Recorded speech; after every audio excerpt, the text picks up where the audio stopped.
Indonesia arrives to address the General Assembly.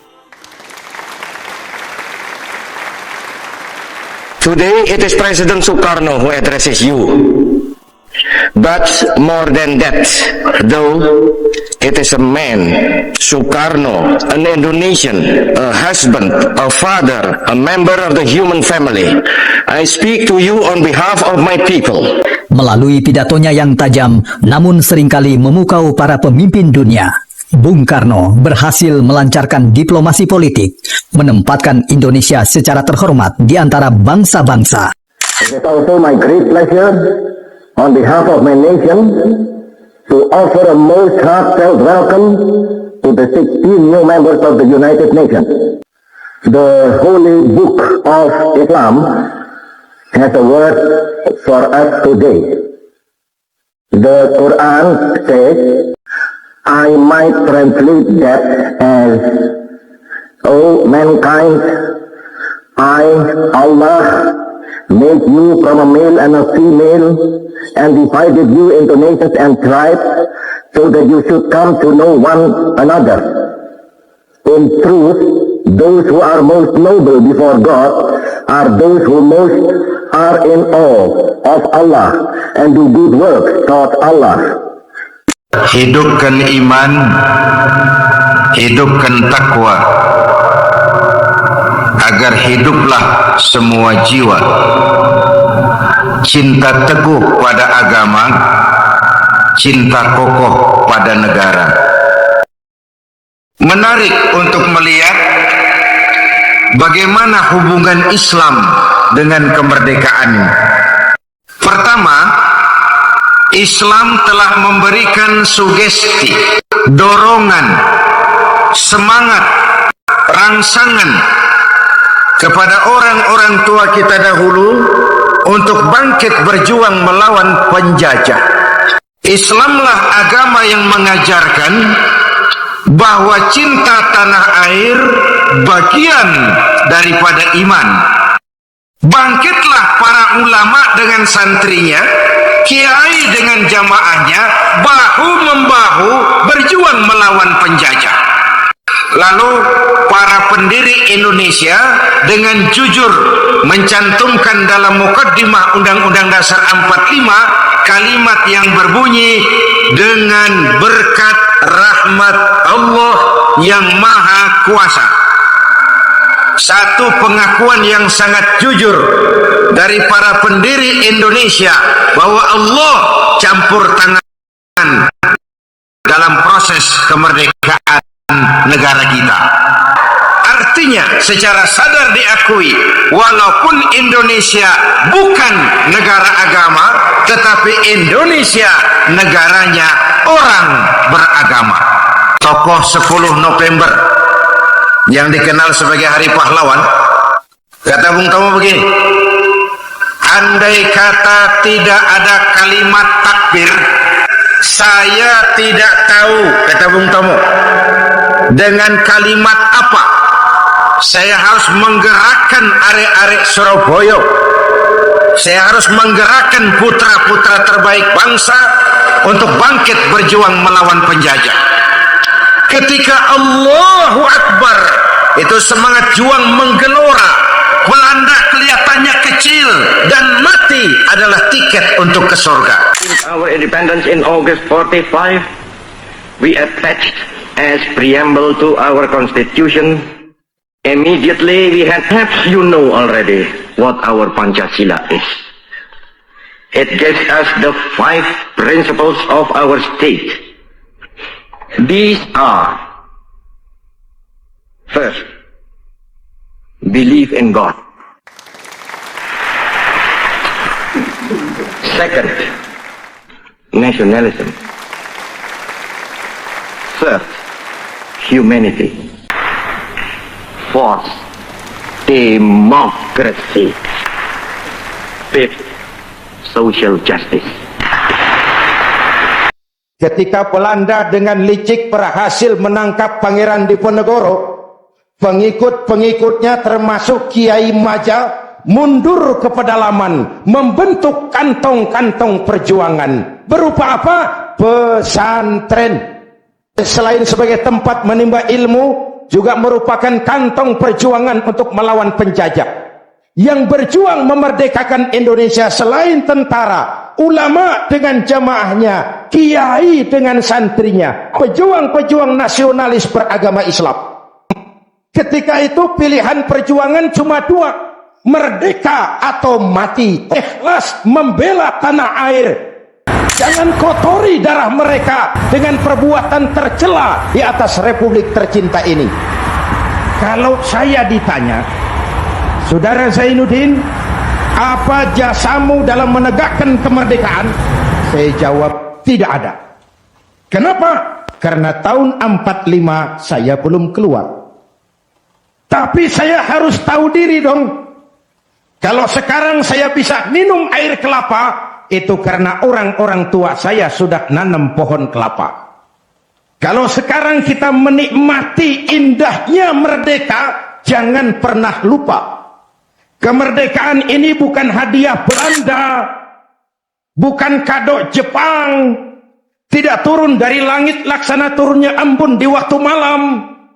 Kemerdekaan tidak muncul hanya dengan simsalabim abragadabra. Kemerdekaan ini keringat, air mata, darah, dan nyawa orang-orang tua kita.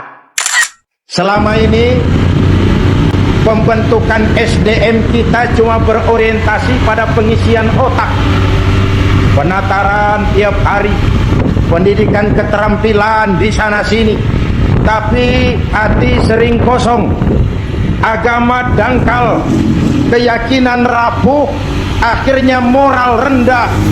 Pantas yang disuruh ngurus laut malah jadi bajak laut, yang disuruh ngurus hutan rame-rame jadi orang hutan, yang disuruh ngurus beras malah nimbun beras, yang disuruh ngurus hukum malah bikin hukum kayak pisau. Itu yang melukai rasa keadilan. Pantas muncul street justice, pengadilan jalanan, maling motor tangkap bakar. Itu refleksi dari ketidakpuasan rakyat terhadap sikap hukum selama ini, di mana rakyat melihat kalau yang kecil salah, hukum cepat-cepat ditegakkan, yang besar salah, diam pura-pura nggak ngerti. Berangkat dari pengalaman itulah kita harus mulai kembali kepada penata nilai keimanan. Itu sebabnya Muslim begitu Brol lahir ke alam dunia, rekaman pertama yang menyentuh telinganya lafzul jalalah, Allahu Akbar, Allahu Akbar. Rekaman pertama itu artinya apa? Pesan pertama orang tua, nak, kamu nanti boleh jadi tentara, tapi tentara beriman. Kamu boleh jadi polisi, asal polisi beriman. Jadi pejabat, pejabat beriman. Jadi pedagang, pedagang beriman. Jadi petani, petani beriman. Jadi nelayan, nelayan beriman. Jadi teknokrat, teknokrat beriman. Jadi seniman, seniman beriman. Wa tilkal ayyamu nudawiluha bainan nas. Hari itu kami putar di antara manusia. Ada saat datang, ada waktu pergi. Ada hari lahir, ada saat kembali. Ada waktu dilantik, ada saat menyerahkan jabatan. Hidup cuma nungguin giliran. Maka kalau lagi di atas berkuasa, jangan busung dada dan lupa daratan. Kalau lagi nyungsep di bawah, jangan putus asa dan protes Tuhan. Jabatan bukan lagi kekuasaan dan fasilitas. Jabatan sekarang kerja bakti, beras keringat, banting tulang, negara lagi sakit, ekonomi terpuruk, keutuhan bangsa dalam ujian, dan rakyat menunggu perubahan. Ini jabatan titipan, harta titipan, ilmu titipan. Jangankan harta, Pak, roh nih, roh yang menyebabkan kita hidup itu sekadar hak guna pakai. Kalau yang punya mau ambil, inna lillahi wa inna ilaihi. Roh saja nggak bisa kita pertahankan, apalagi jabatan. Yang kedua, setelah merdeka, kita mulai menata negeri ini, membentuk wawasan Nusantara dari Sabang sampai Merauke. Indonesia kita yang begini majemuk, begini beragam, disatukan oleh cita-cita membangun Indonesia ke depan. Agama yang memberikan dorongan ke arah lahirnya persatuan dan kesatuan adalah Islam. Ia membebaskan manusia dari ras diskriminasi. Dari mana ke orang datang, apa ke warna kulitnya, dari suku apa ke ia dilahirkan, kalau akidahnya sama, itu kan saudara kita. Republik Indonesia kita ini 17.000 pulau. Allahu Akbar. Buminya mengandung minyak, gas, batu bara, barang tambang lain, lautnya kaya, hutannya kaya. Indonesia sekarang aset kita 210 juta. Allahu Akbar. Konon menurut keluarga berencana nasional, di Indonesia ini tiap 1 menit lahir 8 bayi. Ini kan menyangkut sekolah yang harus kita siapkan, lapangan kerja yang harus kita sediakan, kesehatan yang harus kita pikirkan, pertumbuhan penduduk. Kan artinya itu, penduduk artinya lapangan kerja, sekolah, kesehatan. 87% penduduk Republik ini Muslim. Watak Islam itu rahmatan lil. Kalau besar, dia mampu melindungi yang kecil. Kalau kecil, dia mampu menjaga diri. Ini bukan umat teroris, ini umat cinta damai. Ini bukan umat tiang kerok, ini umat penegak kebenaran. Kita tidak pernah cari-cari musuh, tapi kita pantang lari kalau ketemu musuh. Dan sekarang kalau para elit di atas masih suka pada bertengkar, kita rakyat nggak usah ikut-ikutan. Jadi penonton yang baik sajalah. Waktunya keplok-keplok. Namanya juga elit bang, siang dia bertengkar, malam makan bareng di hotel. Kita di kampung udah pada ngasak golok. Sebaliknya elit di atas juga kudu sadar dong. Seperti saya bilang, di mana-mana juga kalau kebo berantem sama kebo, yang rusak rumput. Pemimpin bertengkar sama pemimpin, yang bingung pengikut. Berhenti dah berantem supaya rumput tumbuh subur. Amin. Kita nih rakyat kecil udah capek. Padahal kita kan rakyat kecil, tuntutan nggak banyak-banyak amat. Asal keadaan aman, bisa kerja, makan cukup, anak bisa sekolah, rapi urusan. Yang mau jadi presiden si amat, si badu, bodo amat. Kita mah bangsa kayak gelas bang, begitu pecah nggak bakal bisa ditambal. Timur udah pisah dari Indonesia. Mimpi narik lagi Timur ke Indonesia. Mimpi. Kenapa? Gelas udah pecah, nggak bakal bisa ditambal. Uni Soviet, negara besar, bersama Amerika jadi polisi dunia, dihantam glasnost yang kebablasan. Gorbachev terpental, Soviet pecah jadi negara kecil berkeping-keping. Tidak mungkin menyatukan lagi Soviet. Kenapa? Gelas udah pecah, nggak bakal bisa ditambal. Udah capek kita bangsa ini terkontaminasi oleh dendam sejarah. Kapan mau selesai? Kalau naik ini, bantai itu, naik itu, sikat ini, terkontaminasi oleh politik balas dendam. Tidak akan selesai urusan bangsa. Saya cuma mau bilang, inilah Indonesia kita. Begini majemuk, begini beragam. Walaupun bineka, kita tetap tunggal. Nah, bagi kita umat Islam sudah dididik di masjid.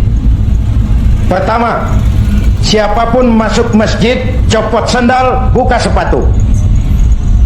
Bicara demokrasi, mau bicara reformasi, mau bicara soal keadilan, rohnya satu. Jangan ada warga negara kelas 1 di Republik ini. Semua sama di hadapan hukum. Siapapun masuk masjid, copot sandal, buka sepatu. Lurah masuk masjid, buka sepatu, Rah. Camat masuk masjid, buka sepatu. Gubernur masuk masjid, buka sepatu. Presiden masuk masjid, buka sepatu. Jangan ada warga negara kelas 1 di Republik ini. Ini cikal bakal demokrasi, reformasi dan keadilan. Negara rusak kalau sudah banyak warga negara kelas 1. Sudah copot sendal? Sudah Pak. Sudah buka sepatu? Sudah. Ayo masuk ke dalam masjid. Kalau sudah masuk ke dalam, ibu bapak lihat yang datang dari sebelah kidul, madep mulon bang. yang datang dari sebelah timur madep mulon bang. Masya Allah, jiwa masjid. Bukan soal dari mana orang datang, tapi satu arah menghadapmu. Kau boleh Sunda, kau boleh Jawa, kau boleh Batak, kau boleh Ambon, kau boleh Bugis, kau boleh Aceh, kau boleh Padang, kau boleh Melayu, kau boleh Dayak, kau boleh Madura, kau boleh Betawi, tapi kita satu nusa, satu bangsa, satu. Sudah madhab ngulon semua bang? Sudah, ayo selenggarakan sholat berjamaah. Apa itu? Hidup berbangsa dan bernegara. Caranya bagaimana? Ya harus ada imam, harus ada makmum. Ada pemimpin, ada rakyat. Makmum siapa? Makmum mah siapa aja bang. Bacaannya nggak fase, boleh jadi makmum.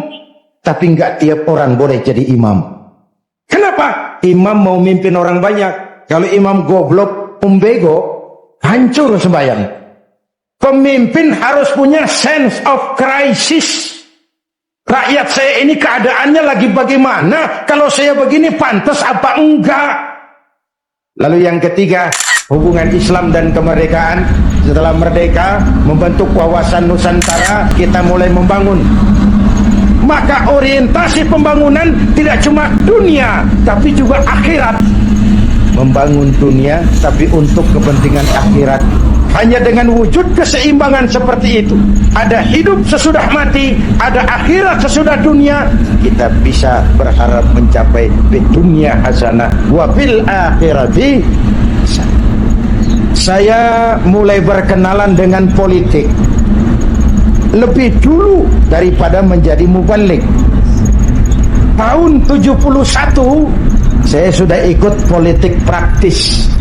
Waktu itu saya jadi juru kampanye Partai Nahdlatul Ulama. Pemilu pertama di zaman Pak Harto yang diikuti oleh 11 partai. Tahun 74, 4 partai Islam, NU, Parmusi, PSII, Perti, melebur jadi satu. Lahirlah Partai Persatuan Pembangunan. Asasnya Islam, lambangnya Ka'bah, hasil istikharah Hadratus Syekh Kiai Haji Bisri Samsuri, Rais Suriah Nahdlatul Ulama waktu itu, yang adalah kakeknya Kiai Haji Abdurrahman Wahid. Maka pemilu tahun 77 dan 82, selain duduk di MPC, saya tetap kampanye buat Partai Persatuan di zaman galak-galaknya Golkar. Tahun 77 82 Bu, kalau berangkat kampanye itu pamitnya pamit mati.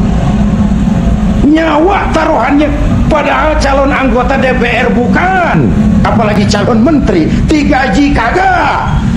Itu yang namanya panggilan jiwa. Karena partai ini asasnya Islam, tujuannya amar ma'ruf nahi munkar untuk kemaslahatan bangsa dan negara. Kenapa? Negara ini kan kayak kapal Pak, kapal laut. Orang naik kapal laut kelasnya nggak sama. Ada yang di dek kelas 1, kelas 2, ada yang kamarnya di bawah. Kalau yang dapat kamar di bawah perlu air, dia kudu ke atas. Lewat tangga, jalan jauh, capek, keringetan. Potong kompas. Ngapain gua ke atas jauh-jauh? Air dekat banget, cuman dibatasin dinding kapal. Gua bor aja nih kapal nih. Ntar air masuk kamar-kamar gua udah bayar pakai duit gua. Yang ngepor juga gua, orang lain jangan ikut campur. Kalau didiemin kapal dibor, mula-mula sedikit, makin lama makin banyak, makin sulit dikendalikan. Akhirnya kapal miring, tenggelam. Kalau kapal tenggelam, yang mati yang ngebor doang.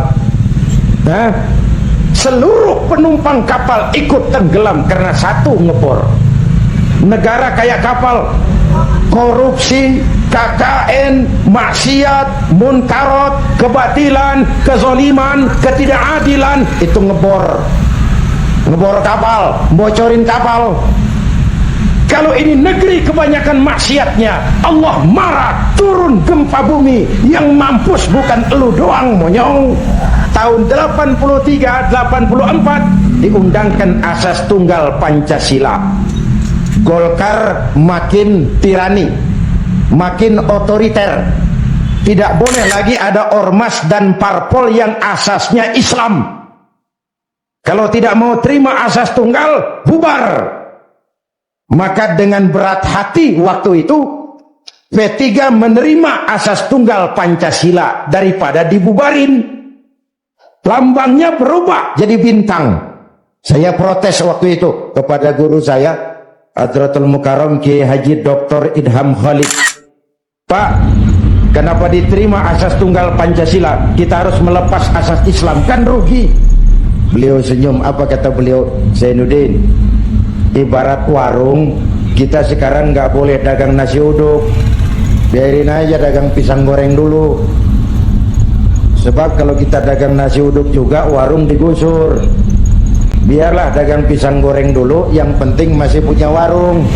Nah, Masya Allah, orang tua bijaksana. Tapi saya sudah kadang frustasi. Apa artinya lagi berpolitik kalau asasnya tidak Islam? Maka sejak tahun 84 saya mengundurkan diri dari panggung politik. Saya konsentrasi penuh kepada dunia dakwah. Waktu itu Golkar kejam, Pak. Tidak boleh ada bunga indah tumbuh di luar istana. Maka saya harus ngatur strategi supaya saya bisa dakwah ke sana dan kemari. Saya lahirkanlah prinsip tidak kemana-mana, tapi ada di mana-mana. 97 mulai terjadi krisis moneter. Rupiah kita anjlok, dolar naik ke langit. Dari 2.500 dolar sampai 17.200, bagaimana nggak kolek.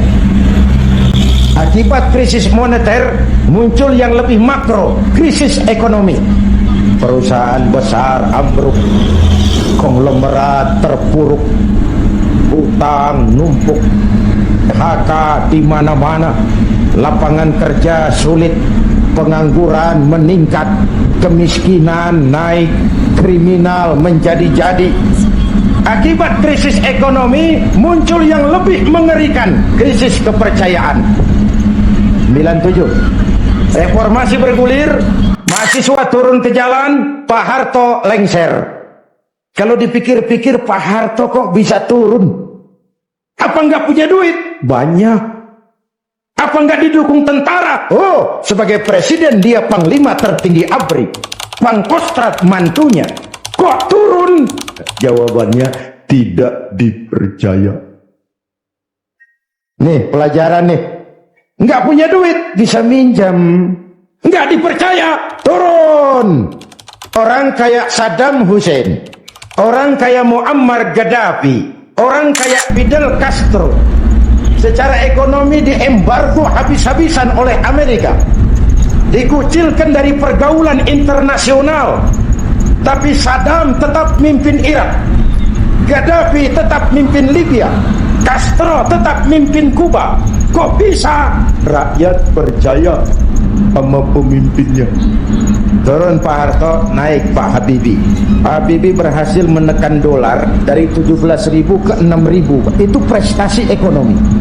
Waktu laporan pertanggungan jawabnya ditolak oleh DPR dengan suara beda cuman puluhan, apa komentarnya? Sambil senyum dia bilang, kalau laporan saya ditolak, selesailah saya sampai di sini.